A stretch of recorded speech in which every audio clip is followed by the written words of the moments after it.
నమస్కారం. డీనిస్కి స్వాగతం. ముందుగా ఈనాటి ముఖ్యాంశాలు. సచివాలయంలో సీఎం నారా చంద్రబాబుని మర్యాదపూర్వకంగా కలిసిన డిప్యూటీ సీఎం పవన్ కళ్యాణ్. ఆలింగనం చేసుకుని ఆప్యాయతతో స్వాగతం పలికిన చంద్రబాబు.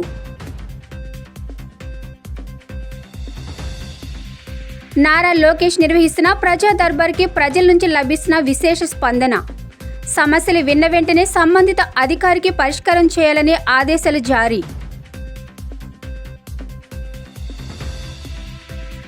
వైసీపీ నేతలతో ముఖ్య సమావేశమైన వైసీపీ అధినేత జగన్.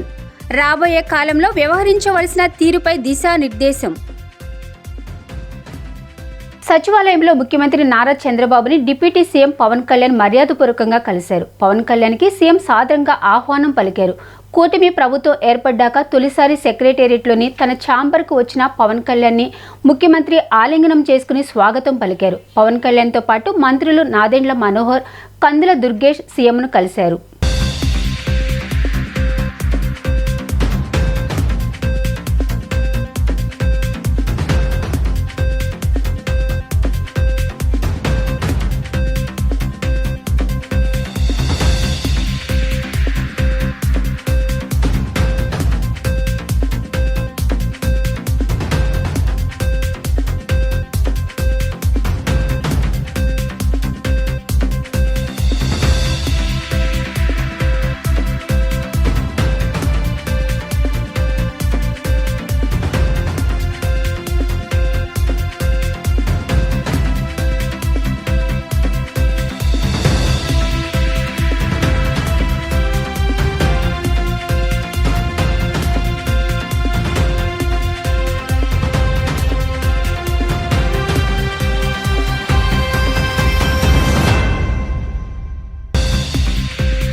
మంగళగిరి నియోజకవర్గ ప్రజల కోసం మంత్రి నారా లోకేష్ నిర్వహిస్తున్న ప్రజా దర్బార్కు ప్రజల నుంచి అనూహ్య స్పందన లభిస్తుంది. రోజురోజుకు ఆదరణ పెరుగుతుంది. నియోజకవర్గంలోని వివిధ ప్రాంతాల నుంచి ప్రజలు ఉండవల్లిలోని నివాసానికి చేరుకుని మంత్రి లోకేష్కు తమ సమస్యలను విన్నవిస్తున్నారు. చిన్న సమస్య నుంచి పెద్ద సమస్య వరకు ప్రతి ఒక్కరి నుంచి ఓపికగా వింటున్నారు. తన పరిధిలో ఉన్న సమస్యలను వెంటనే లోకేష్ పరిష్కరిస్తున్నారు.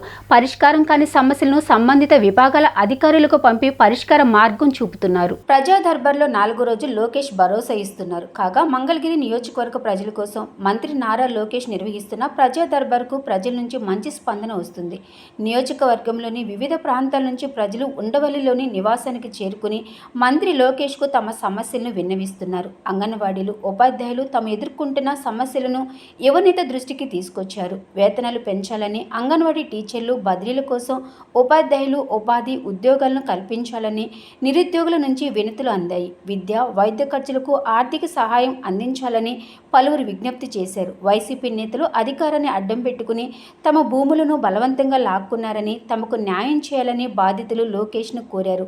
సమస్యలన్నింటినీ వీలైనంత త్వరగా పరిష్కరించేందుకు కృషి చేస్తానని మంత్రి లోకేష్ హామీ ఇచ్చారు.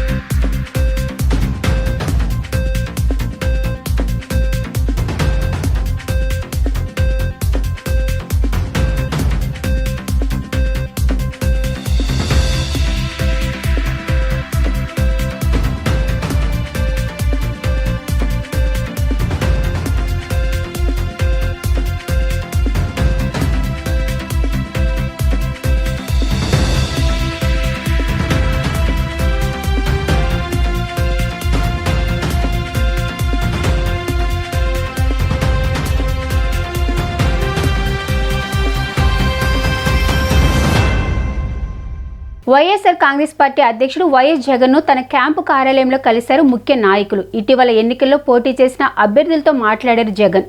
రాబోయే కాలంలో పార్టీ తరపున పనిచేయవలసిన తీరును ఆయన వివరించారు.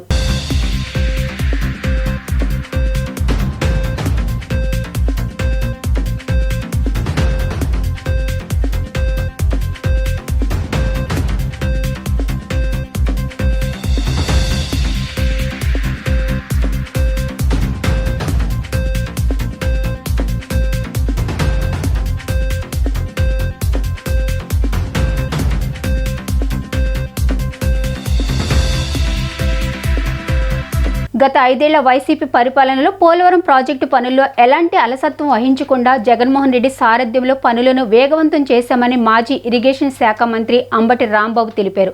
వైసీపీ పరిపాలన రాకముందు గతంలో ఉన్న తెలుగుదేశం ప్రభుత్వం 2018 కల్లా పోలవరం పూర్తి చేస్తామని చెప్పి ప్రాజెక్టు పనులు పూర్తి చేయకుండా ప్రజలను మోసం చేశారని మండిపడ్డారు. వైఎస్ఆర్సీపీ కార్యాలయంలో ఏర్పాటు చేసిన విలేకరుల సమావేశంలో అంబటి రాంబాబు మాట్లాడుతూ ప్రస్తుతం అధికారంలో ఉన్న తెలుగుదేశం ప్రభుత్వం పోలవరం ప్రాజెక్టు పనులు మరో 4 ఏళ్లలో పూర్తి చేయడానికి సమయం పడుతుందని ముఖ్యమంత్రి చంద్రబాబు చెప్పడం హాస్యాస్పదంగా ఉందని ఎద్దేవా చేశారు. కేంద్రంపై ఒత్తిడి తీసుకొచ్చి రాష్ట్రానికి ప్రత్యేక హోదా, విభజన హామీలను అమలు చేసే అవకాశం మహాకూటమి ప్రభుత్వానికి రావడం జరిగిందని, ఈ అవకాశాన్ని చంద్రబాబు సద్వినియోగం చేసుకోకపోతే రాష్ట్రంలో చరిత్ర దోషులుగా మిగిలిపోతారని చెప్పారు.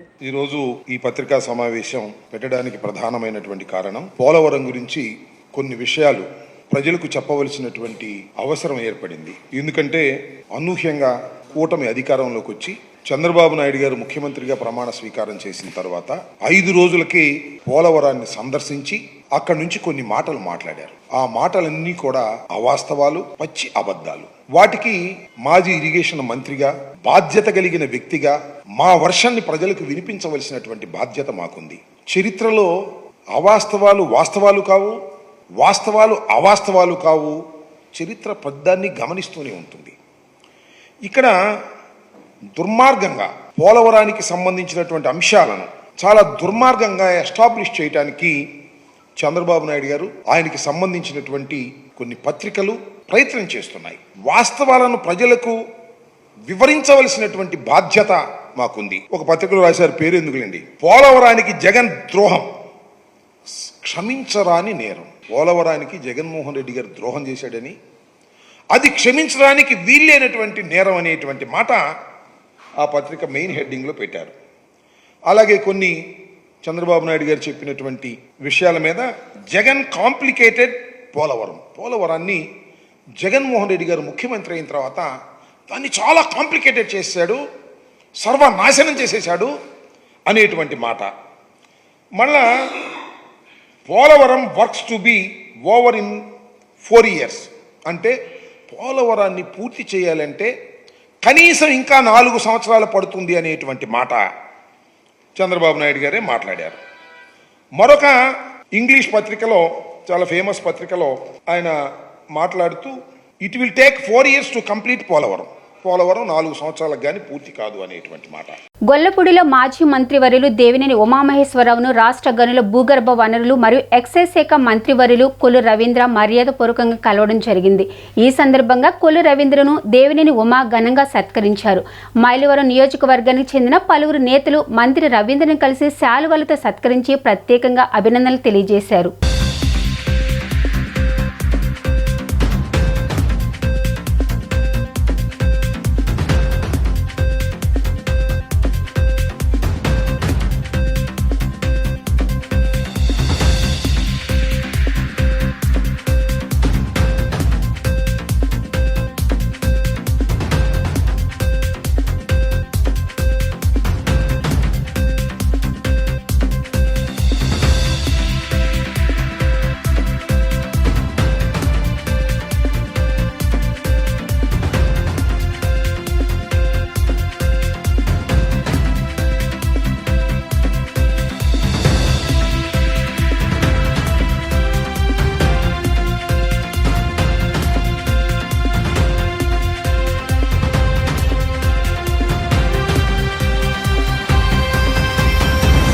వెహికల్ డిపోలో పనిచేసిన కార్మికుల సమస్యలను తక్షణం పరిష్కరించాలని సిపిఎం సీనియర్ నేత దోనిపూడి కాశీనాథ్ డిమాండ్ చేశారు. విధులు నిర్వహించే వద్ద కనీసం మంచినీరు, మరుగుదొడ్లు సదుపాయం కూడా కార్మికులకు కల్పించడం లేదన్నారు.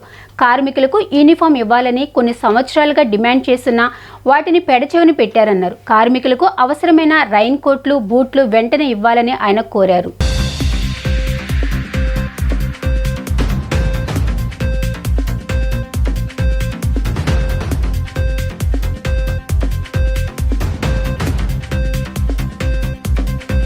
విజయవాడ నగరపాలక సంస్థలో ముఖ్యమైనటువంటి విభాగం, కీలకమైనటువంటి విభాగం వెహికల్ డిపో.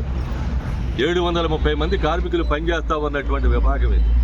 ఒకే చోట 730 మంది కార్మికులు పనిచేస్తున్నటువంటి చోట స్థానిక సమస్యల పరిష్కారం కావటం లేదని చెప్పనేది గత సంవత్సరంన్నర 2 సంవత్సరాలుగా మేము అడుగుతా ఉన్నా అధికారులు పెడచెవిన పెడతా ఉన్నారు. ఆనాటి ప్రభుత్వం కూడా పెడచెవిన పెట్టింది. ఇప్పుడు వచ్చినటువంటి ప్రభుత్వానికైనా చెవులు వినపడాలని చెప్పనేటువంటి ఉద్దేశంతో ఈరోజు ఈ కార్యక్రమాన్ని తలపెట్టారు. అధికారులు స్పందించాలి.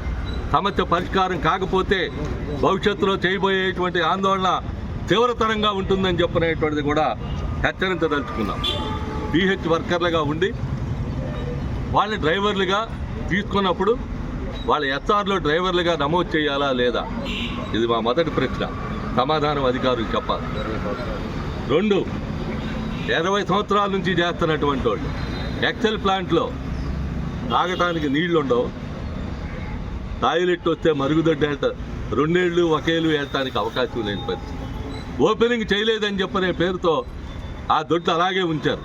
ఎవరు ఓపెన్ చేయాలి? ఇది సంవత్సరం నుంచి అది అలాగే కొనసాగిస్తూ ఉంటే ఎవరు ఓపెన్ చేయాలి దొడ్లు? ఎవరు మంత్రులు రావాలా? ముఖ్యమంత్రి రావాలా? తెలవండి పోనీ. సింగనగర్లోని అన్నా క్యాంటీన్ దగ్గర టీడీపీ పొలిట్ బ్యూరో సభ్యులు, సెంట్రల్ నియోజకవర్గ శాసనసభ్యులు బోండా ఉమా నాయకత్వంలో నాయ బ్రాహ్మణ సంఘం నేత సురవరపు నాగరాజు సహకారంతో 3వ రోజు 300 మంది పేదలకు అన్నా క్యాంటీన్ భోజనాలు ఏర్పాటు చేయడమైనది. ఈ కార్యక్రమానికి ముఖ్య అతిథులుగా టీడీపీ రాష్ట్ర కార్యదర్శి నవనీతం సాంబశివరావు, గంటా కృష్ణ మోహన్లు పాల్గొన్నారు. ఈ సందర్భంగా మాట్లాడుతూ సెంట్రల్ నియోజకవర్గంలో గత 3 రోజులు పేదలు, ఉద్యోగులు, కార్మికులు, విద్యార్థులు, యువత, మహిళలు ఆకలి తీర్చేందుకు అన్నా క్యాంటీన్ వద్ద ఈ కార్యక్రమం నిర్వహిస్తున్నట్లు చెప్పారు. టీడీపీ హయాంలో సజావుగా నడిచిన అన్నా క్యాంటీన్లను వైసీపీ ప్రభుత్వం అధికారంలోకి రాగానే మూసివేసిందని దుయ్యబట్టారు. ద్రాక్షారపు సూరిబాబు, ఆంధ్రప్రదేశ్ నాయ బ్రాహ్మణ సంఘం రాష్ట్ర అధ్యక్షుడిని. ఈరోజు నాయ బ్రాహ్మణ సాధికార కమిటీ ఎన్టీఆర్ జిల్లా కమిటీ తరఫున ఈరోజు సెంట్రల్ నియోజకవర్గ ఎమ్మెల్యే గారైనటువంటి బోండా ఉమామహేశ్వరరావు ఆదేశాల మేరకు ఈరోజు అన్నా క్యాంటీన్లో నాయ బ్రాహ్మణ సాధికార కమిటీ తరఫున ఈరోజు పేద ప్రజలకి అన్నదాన కార్యక్రమం అన్నా క్యాంటీన్ ఈరోజు ప్రారంభించడం జరుగుతూ ఉంది. ఈ 5 సంవత్సరాల నుంచి పేదలు ఏదైతే ఇబ్బంది పడుతూ ఉన్నారో, ఈరోజు కష్టపడి పనిచేసేవాళ్ళు, ఎక్కడైనా చిన్న కూలి పనులు చేసుకునే వాళ్ళందరికీ కూడా ఈ 5 సంవత్సరాల కాలంలో ఏదైతే ఈ అన్నా క్యాంటీన్ ఆగిపోయిందో, ఈ రోజు నుంచి ఇక్కడ ఈ ప్రభుత్వం వచ్చిన తర్వాత ఈ పేద ప్రజలందరికీ కూడా ఆహారం అందాలి అనేటువంటి ఉద్దేశంతో ఏదైతే ఈ కార్యక్రమం స్టార్ట్ చేశారో, ఈ కార్యక్రమానికి ఈరోజు ఇక్కడ ప్రారంభించడం జరిగింది.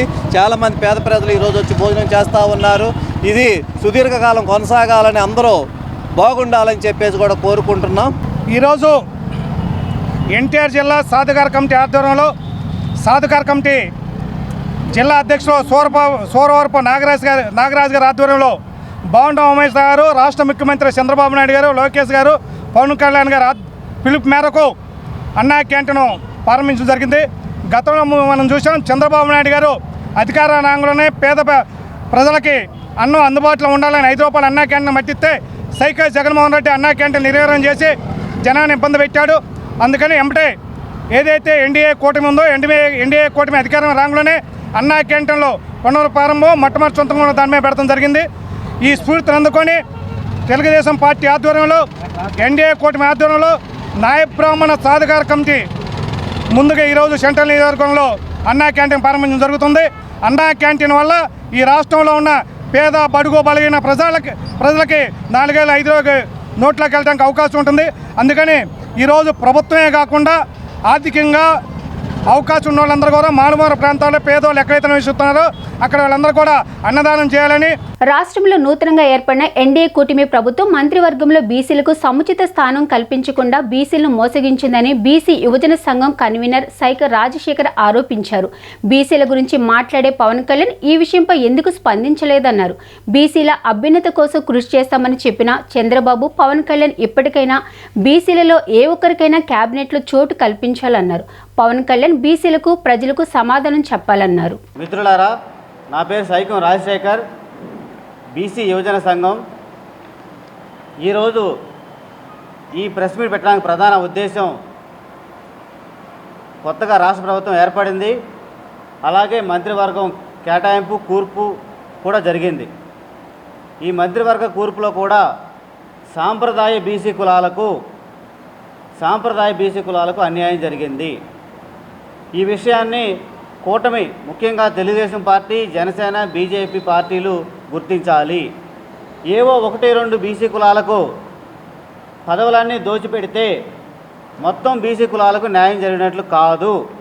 ఈ విషయాన్ని ఈ రాజకీయ పార్టీలు గుర్తించాలి. అంతేకాదు, మరొక విషయం, ఈరోజు జనసేన పార్టీ బీసీ కులాలకు పెద్ద ఎత్తున అండగా ఉన్నాం, మేము బీసీల కోసం పాటుపడతామని చెప్పిన జనసేన పార్టీ ఈరోజు మొత్తం 21 సీట్లలో 11 సీట్లు తన సొంత సామాజిక వర్గానికి కాపు కులస్తులకు కేటాయించుకుంది. ఇవి పోను మంత్రివర్గం నుంచి జనసేన పార్టీ 3 ప్రతిపాదిస్తే 3 కూడా 2 కాపు సమాజానికి చెందినవారు కాక, పవన్ కళ్యాణ్, దుర్గేష్ కాపు సమాజానికి చెందినవారు కాక, నాదెండ్ల మనోహర్ గారు కమ్మ సమాజానికి చెందినవారు. అంటే జనసేన పార్టీలో ఎమ్మెల్యేలు గెలిచిన 3 అభ్యర్థులు, బీసీ 3 అభ్యర్థులు కూడా మంత్రివర్గానికి లేదా మంత్రి పదవి చేయడానికి అర్హులు కాదా? రాష్ట్రంలో ఊహించని ఫలితాలు వచ్చాయి అని జైభీమ్ రావు భారత్ పార్టీ రాష్ట్ర అధ్యక్షుడు జడ శ్రావణ్ కుమార్ వ్యాఖ్యానించారు. బీజేపీ రాష్ట్రానికి అన్యాయం చేసిందని విమర్శించారు. టీడీపీ, జనసేన అధికారంలోకి వచ్చామని విర్రవీగుతూ దాడులు చేస్తున్నారని ఆరోపించారు. గాంధీనగర్లోని తన కార్యాలయం ఏర్పాటు చేసిన విలేకరుల సమావేశంలో జడ శ్రావణ్ కుమార్ మీడియాతో మాట్లాడారు. కూటమి చెప్పిన పని చేయకపోతే ప్రజాక్షేత్రంలో పోరాటం చేస్తామన్నారు. ప్రత్యేక హోదా అంశంపై ప్రత్యేక దృష్టి పెట్టాలి, లేదంటే 2029లో ప్రజలు ఇంటికి పంపుతారన్నారు. ఎన్డీఏలో భాగస్వామ్యంలో ఉన్నారు కాబట్టి ప్రత్యేక హోదా తీసుకుని రావాలన్నారు. పవన్ బాబు బాధ్యత వహించి కేంద్రంపై పోరాడి విభజన హామీలను తీసుకురావాలన్నారు. గత ప్రభుత్వం చేసినటువంటి తప్పుల కారణంగా ఒకరోజు ఒక ఇన్సిడెంట్ చూసి 164 సీట్లు మాకు వచ్చినాయి అని ఎన్డీఏ ప్రభుత్వం భావిస్తే మాత్రం అది చాలా తప్పు. ఆ భావంలో నుంచి మీరు ఎంత తొందరగా బయటపడితే అంత మంచిది అనేటువంటి ఒక సూచన మాత్రం నేను చేయదలుచుకున్నా. 2014 సంవత్సరం నుంచి 2019 వరకు పరిపాలించినటువంటి వైఎస్ఆర్సీపీ తెలుగుదేశం ప్రభుత్వం చేసినటువంటి అప్రజాస్వామిక చర్యల కారణంగా, ఈ రాష్ట్రంలో పరిపాలించినటువంటి పరిపాలన కారణంగా 2019లో 151 సీట్లతో అద్భుతమైనటువంటి మెజారిటీ ఇచ్చి వన్ సైడ్ ఎలక్షన్ జరిగి ముఖ్యమంత్రిగా జగన్మోహన్ రెడ్డి గారు ముఖ్యమంత్రిగా ప్రమాణ స్వీకారం చేసిన దగ్గర నుంచి ఇనిషియల్ డేస్లో కొంత పరిపాలన బాగా చేసినప్పటికీ కొన్ని దురదృష్టకరమైనటువంటి పరిణామాలు ఆంధ్రప్రదేశ్ రాష్ట్రంలో రైట్ ఫ్రమ్ సుధాకర్ దగ్గర నుంచి కూడా, డాక్టర్ సుధాకర్ గారి దగ్గర నుంచి ఈ రాష్ట్రంలో దళిత బిడ్డల మీద జరిగినటువంటి అమానుషాలు, అకృత్యాలు, అన్యాయాలు, ఆ రోజు రాష్ట్ర అత్యున్నత న్యాయస్థానంలో నేనే ప్రజా ప్రయోజన వాద్యం ఫైల్ చేసి ఆ కేసుని సిబిఐకి వెళ్ళటంలో ప్రముఖమైన పాత్ర పోషించారు. కష్టపడి శ్రమించే రైతులకు పంట నష్టం కలగకుండా క్షేమ జనరల్ ఇన్సూరెన్స్ ఆధ్వర్యంలో సుకృతి ప్రకృతి పేరిట బీమా పథకాలను అందుబాటులోకి తీసుకొచ్చామని ఆ సంస్థ chief funder writing officer C V Kumar తెలిపారు. యాప్ ఆధారితంతో రైతులే స్వయంగా బీమా చెల్లించడంతో పాటు క్లెయిమ్లు కూడా తీసుకోవచ్చని వెల్లడించారు. రైతులకు మేలు కలగాలన్న ఉద్దేశంతో ఈ తరహా బీమాను అందుబాటులోకి తీసుకురావడం జరిగిందని ఆయన వివరించారు. విజయవాడ బందరు రోడ్డులోని ఓ హోటల్లో క్షేమ జనరల్ ఇన్సూరెన్స్ ఆధ్వర్యంలో బీమాపై రైతులకు అవగాహన కల్పించారు. అనంతరం ఏర్పాటు చేసిన విలేకరుల సమావేశంలో ఆ సంస్థ chief under writing officer C V Kumar మాట్లాడుతూ ఆంధ్ర, తెలంగాణ రెండు తెలుగు రాష్ట్రాలకు చెందిన రైతులకు క్షేమ జనరల్ ఇన్సూరెన్స్ ఆధ్వర్యంలో సుకృతి పేరుతో ఎకరానికి 499 రూపాయలకే బీమా సౌకర్యాన్ని తీసుకురావడం జరిగిందని అన్నారు. రైతుల సమస్యలు పూర్తిగా అర్థం చేసుకుని పంట పండించే రైతు నష్టపోకూడదనే ఉద్దేశంతో సుకృతి పేరుతో ఇన్సూరెన్స్ను తీసుకువచ్చినట్లు పేర్కొన్నారు. అతి సులభంగా యాప్ ద్వారా ఈ బీమాను రైతులు తీసుకోవచ్చని, క్లెయిమ్లు కూడా దాఖలు చేయడానికి కూడా సులభతరం చేయడం జరిగిందన్నారు. హైదరాబాద్ కేంద్రంగా తాము పనిచేస్తున్నామని, ఇప్పటికే అనేక రాష్ట్రాలలో తమ సేవలను ప్రారంభించడం జరిగిందని వెల్లడించారు. క్షేమ ప్రకృతి, క్షేమ సుకృతి పేరుతో 2 బీమాలను రైతుల కోసం తీసుకుని రావడం జరిగిందని వెల్లడించారు. ఒక బ్రీఫ్ ఇంట్రడక్షన్ ఆన్ క్షేమ జనరల్ ఇన్సూరెన్స్. క్షేమ general insurance is a Hyderabad based general insurance company, and the company got its license on January 11th 2023, and within 1 year Shema General Insurance was able to do a premium of around 568 crores in the first year of its operations, and Shema General Insurance has been participant in Pradhan Mantri Fasal Bima Yojana, and we are almost in around 7 states and 1 union territory. We are servicing Pradhan Mantri Fasal Bima Yojana in all these states, and Kshema General Insurance is an agri-focused general insurance company. Though we are licensed as a general insurance company, we are totally focused in the rural sector and the agriculture sector, where we want to make our presence predominantly felt there. Shema General Insurance, though it's only 1 year old, we have been able to make good strides in the market. We have understood the market, and we are understanding the market, and we are developing products that are required by the farmers of the country. So to start with, we have built in 2 products. One is called Shema Prakriti and another is called as Shema Sukruti. In Shema Prakriti, basically we have around 9 perils covered. In Shema Sukruti, we have an option to the farmer to select the perils what he wants. Krishnalanka Potti Sriramulu high స్కూల్తో పాటు inter కళాశాలలో చదువుతున్న విద్యార్థులు రాష్ట్ర స్థాయి పరీక్షలలో మంచి ఫలితాలు పొందాలని తూర్పు నియోజకవర్గం శాసనసభ్యులు గద్దె రామ్మోహన్ రావు ఆకాంక్షించారు. రాష్ట్రం అధికారంలో ఉన్న మహాకూటమి ప్రభుత్వం ఈ 5 ఏళ్ల కాలంలో 25 లక్షలకు పైగా ఉద్యోగాలు గించేందుకు శ్రీకారం చుట్టారని పేర్కొన్నారు. తూర్పు నియోజకవర్గంలోని 21వ డివిజన్ పొట్టి శ్రీరాములు హై స్కూల్ విద్యార్థులకు ఎమ్మెల్యే గద్దె రామ్మోహన్ రావు చేతుల మీదుగా పుస్తకాల పంపిణీ కార్యక్రమం చేపట్టారు. విద్యార్థులకు పుస్తకాల పంపిణీ చేసిన అనంతరం ఎమ్మెల్యే రామ్మోహన్ రావు మాట్లాడుతూ రాష్ట్రంలో అధికారంలో ఉన్న మహాకూటమి ప్రభుత్వం విద్యార్థులకు నాణ్యమైన విద్యను అందించడంతో పాటు మంచి ఫలితాలు వచ్చే విధంగా ప్రతి ఒక్క విద్యార్థిని తీర్చిదిద్దడమే తమ ప్రభుత్వ లక్ష్యమని చెప్పారు. పొట్టి శ్రీరాములు హై స్కూల్తో పాటు కళాశాలలో చదువుతున్న విద్యార్థులు వచ్చే ఏడాది పరీక్షలలో మంచి ఫలితాలు రాబట్టాలని కోరారు. ఈ కార్యక్రమంలో స్థానిక నాయకులు, హై స్కూల్, కళాశాల ఉపాధ్యాయులు పాల్గొన్నారు. ఉపాధ్యాయులు స్ట్రెంగ్త్ ఉంటేనే మనకి చక్కగా చదువు చెప్పగలుగుతారు. వాళ్ళందరినీ కూడా ఉన్నతమైన పరీక్షలు నిర్వహించి మంచి వాళ్ళని తీసుకునే విధంగా దాంట్లో ట్రాన్స్పరెన్సీగా ఎక్కడ కూడా ఎలాంటి మార్గాలు లేకుండా డైరెక్ట్గా వాళ్ళ మెరిట్ని బట్టి తీసుకునే విధానం గతంలో ఆయనే మొదలుపెట్టారు. గత 5 సంవత్సరాల్లో అలాంటి కార్యక్రమం చేయలేదు గత ప్రభుత్వం. ఇప్పుడు మరలా మొట్టమొదటి సంతకం పెట్టి దాన్ని కూడా అది మీకోసం ఏర్పాటు చేయడం జరిగింది. మీకు 10th క్లాస్ అవగానే చదువుకొని ఇంటర్మీడియట్ కూడా నారా చంద్రబాబు నాయుడు గారి నాయకత్వంలో ఈ కాలేజీ రావటమే కాకుండా ఈ కాలేజీకి మంచి భవన నిర్మాణం కూడా జరిగింది. మీరు బయటకు వెళ్లకుండా 10th నుంచి ఇక్కడే చదివేదంగా ఇక్కడ ఏ విధంగా మంచి మెరిట్ వస్తూ ఉందో 82% వచ్చింది. రాష్ట్రంలో నూతనంగా ఏర్పాటైన ప్రభుత్వం విభజన హామీలు నెరవేర్చే దిశగా కేంద్ర ప్రభుత్వంపై ఒత్తిడి తీసుకురావాలని ఆల్ ఇండియా జై హింద్ పార్టీ నేతలు డిమాండ్ చేశారు. ప్రెస్ క్లబ్లో ఏర్పాటు చేసిన పాత్రికేయుల సమావేశంలో ఆ పార్టీ వ్యవస్థాపక అధ్యక్షులు ఎన్ దశరథ రామారెడ్డి మాట్లాడుతూ 164 సీట్లతో రాష్ట్రంలో కొత్త ప్రభుత్వాన్ని ఏర్పాటు చేసిన ఎన్డీఏ కూటమికి అభినందనలు తెలియజేశారు. ఇదే క్రమంలో రాష్ట్ర అభివృద్ధి కోసం ప్రత్యేక హోదా, పోలవరం ప్రాజెక్టు త్వరగా నిర్మాణం పూర్తి చేసేలా కేంద్రంపై ఒత్తిడి తీసుకురావాలని కోరారు. మోడీ ముందు మోకరిల్లకుండా రాష్ట్ర ప్రజల సంక్షేమం కోసం కేంద్రం ఇచ్చిన హామీలు నెరవేర్చేలాగా కృషి చేయాలన్నారు. రాష్ట్ర ప్రయోజనాల దృష్ట్యా ప్రజాక్షేత్రంలో పోరాటాలకు సైతం వెనుకాడబోమంటూ స్పష్టం చేశారు. నా పేరు షేక్ ముస్తఫా అండి. సమాజ్వాదీ పార్టీ రాష్ట్ర అధికార ప్రతినిధిగా నేను మాట్లాడుతున్నాను. మరి వాళ్ళ అన్నగారు దశరథ రామరెడ్డి గారు ఈ రాష్ట్ర ప్రత్యేక హోదా గురించి వాళ్ళ ప్రెస్ క్లబ్లో మీటింగ్ ఏర్పాటు చేసినందుకు ముఖ్యంగా వారికి ధన్యవాదాలు తెలియజేసుకుంటున్నాను.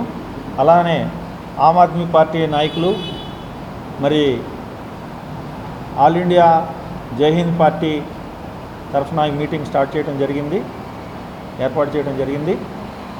ముఖ్యంగా మనం మాట్లాడుకోవాల్సింది ఏంటంటే, రాజకీయాల్లో అధికారంలోకి వచ్చిన వాళ్ళని మనం ఈ పని చేయలేకపోయావు, ఆ పని చేయలేకపోయావు అని చాలా అడుగుతూ ఉంటాం.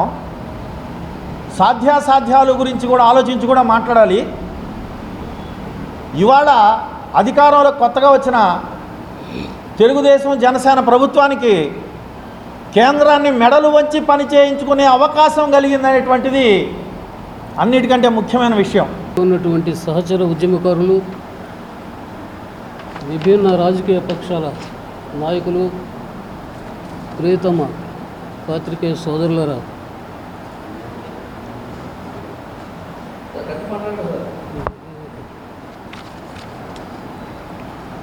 నూతన ప్రభుత్వాధినేతకు,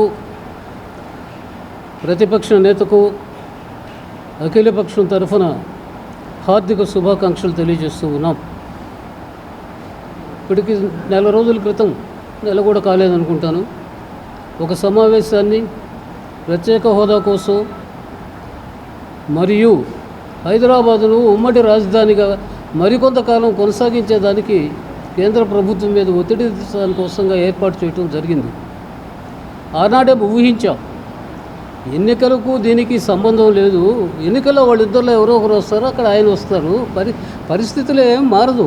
వార్తలు ముగించే ముందు ముఖ్యాంశాలు మరొకసారి. సచివాలయంలో సీఎం నారా చంద్రబాబుని మర్యాదపూర్వకంగా కలిసిన డిప్యూటీ సీఎం పవన్ కళ్యాణ్. ఆలింగనం చేసుకుని ఆప్యాయతతో స్వాగతం పలికిన చంద్రబాబు.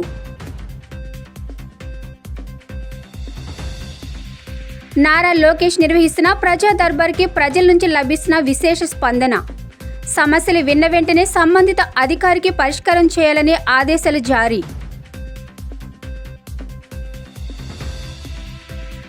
వైసీపీ నేతలతో ముఖ్య సమావేశమైన వైసీపీ అధినేత జగన్. రాబోయే కాలంలో వ్యవహరించవలసిన తీరుపై దిశానిర్దేశం. డీ న్యూస్ ఇంతటితో సమాప్తం. తిరిగి మరో బులెటిన్లో కలుద్దాం. Keep watching D news.